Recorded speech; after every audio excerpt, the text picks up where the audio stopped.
જો મારા બાપનો જીવ બળતો હોય તો હું પણ એક દીકરી છું ને મારામાં પણ જીવ છે અને મારો જીવ બળ્યો છે.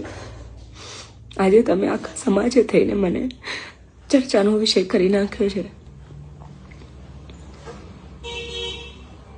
જે લોકો મોટા જે લોકોથી થોડીક ઉમ્મીદ હોય છે એ લોકો પણ આજે ન સાંભળી હોય, જે લોકોને વાતની ખબર જ નથી, એવી વાતો કરે છે.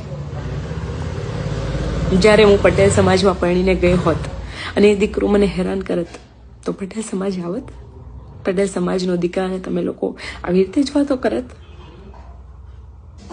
કેટલી દીકરીઓ એવી છે કે જે પટેલ સમાજની અંદર પણ હેરાન થાય છે. ત્યાં જઈને વાતો કરો.